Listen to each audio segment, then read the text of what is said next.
రాష్ట్రంలో ప్రతిపక్షం ఏం చేస్తోందన్న రాహుల్ గాంధీ మాటల్ని వైఎస్ఆర్ కాంగ్రెస్ పార్టీ అధ్యక్షుడు వైఎస్ జగన్మోహన్ రెడ్డి తీవ్ర స్థాయిలో తప్పుపట్టారు.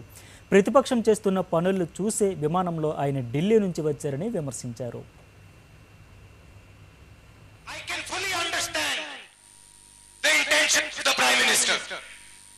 ప్రధానమంత్రి యొక్క ఉద్దేశం నాకు బాగా తెలుసు. But what I don't understand is the intention of the chief minister of the state and of the other party. కానీ నాకు అర్థం కాని ఏమంటే ఇక్కడ ఈ రాష్ట్రాన్ని పరిపాలిస్తున్నటువంటి తెలుగుదేశం పార్టీ ముఖ్యమంత్రి అలాగే ప్రధాన ప్రతిపక్షం ఏకైక ప్రతిపక్షంగా ఉన్నటువంటి జగన్ పార్టీ వాళ్ళు ఏమి చేస్తున్నారో మాకు అర్థం కావడం లేదు. I don't understand why these two parties are not fighting for special status.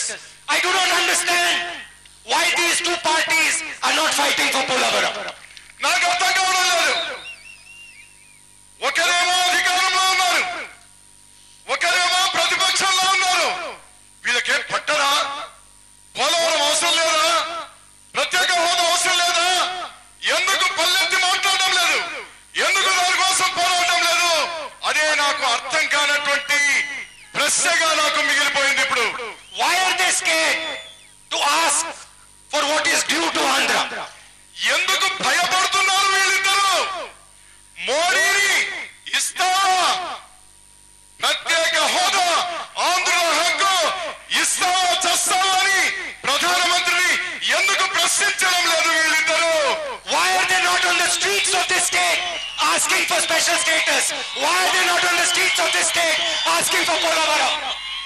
ఎందుకు ఈ రోజు ప్రజలందరూ కూడా ఘోషిస్తా ఉంటే ఇది మా హక్కు పోలవరం అంటే, మా హక్కు ప్రత్యేక హోదా అంటే ఈ రెండు పార్టీలు నిమ్మకు నీరెత్తి ఉన్నట్టున్నాయే.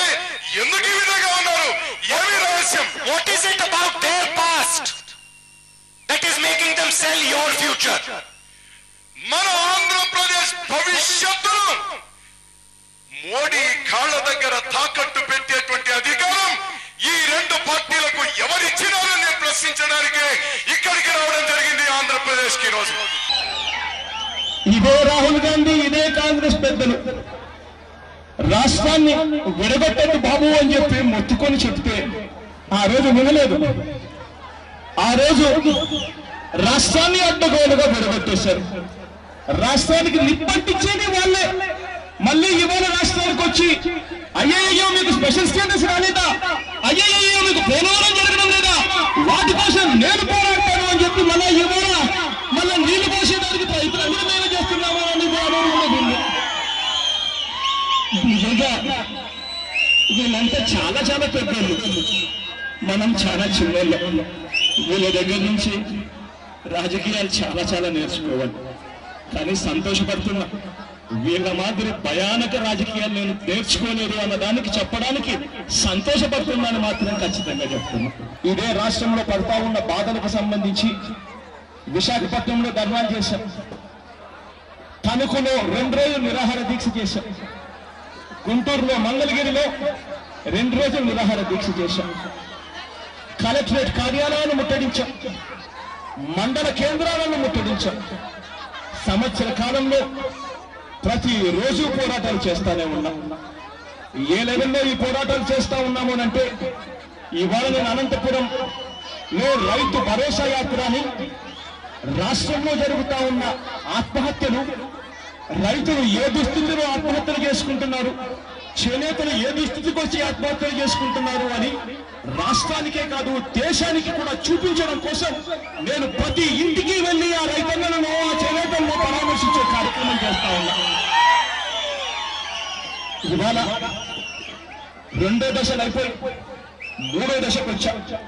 ఇదే అనంతపురం జిల్లాలో ఇవాళకి నేను దాదాపుగా 23 రోజుల పాటు ఇదే అనంతపురం జిల్లాలో భార్య బిడ్డలను విడిచిపెట్టి కూడా ఇదే అనంతపురం జిల్లాలో ప్రతి రైతు దగ్గరికి వెళ్లే కార్యక్రమం కూడా చేస్తా ఉన్నా.